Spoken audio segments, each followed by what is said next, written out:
Equal Education is calling for clarity regarding the reopening of schools. The group says the Basic Education Minister, Angie, needs to clarify and explain details of the phased reopening of schools.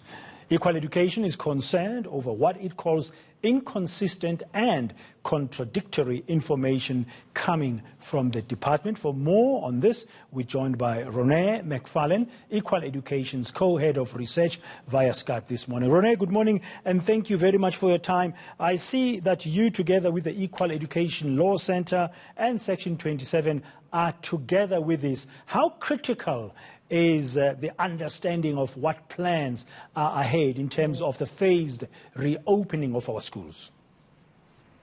Good morning, Dan. To be honest, it is incredibly critical that the Minister today communicates a very clear and strong message that explains the strategy that her department, along with provincial education departments, will follow over the next couple of weeks to prepare for the phased opening of schools. Up to now, communication has been incredibly confusing, with different messaging coming from the ministry and the department, and also various provincial education departments communicating different things. Now, communication isn't only important to ensure public scrutiny of the department's plans, it's also critical for the implementation of those plans, because what the minister and provincial departments need to do is to convince parents and learners and school communities more broadly, and teachers, that they have done everything possible to ensure that schools can resume their work in a safe manner. Because what you don't want to see is schools reopening, but classes being empty because learners are scared of going to school, or parents aren't confident to send their kids to school. So not only must the department communicate its plans, it must also communicate the science on which, the evidence on which it is basing its plans, to ensure that it builds that confidence. Otherwise, parents won't send their kids to school, and teachers won't go to school, and learners won't go to school. I mean, Renee, there's a lot of stuff to think about. I mean, if you're going to go back to schools, many pupils in the country use transport. I mean, that on its own is a big, big issue, as we know, in terms of how you're going to be transporting the pupils to school, because you can't fill up a minibus anymore, you can't fill up a bus anymore. Plus, when they get to school, I guess you're also concerned to ensure that things like sanitization are in place, distancing is in place, the wearing of masks. So there's a lot of details that has to be really ensure that it's right.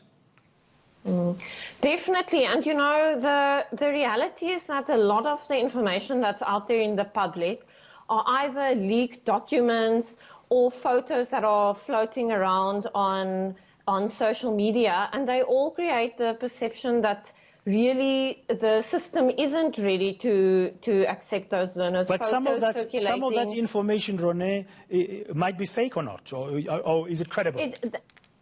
No, that is exactly my point. Whether it's fake or not, it's influencing the public discourse around the extent to which the system is ready. And the department needs to, if it's convinced that it's ready to reopen schools, it needs to convince the public. It needs to put credible information out there.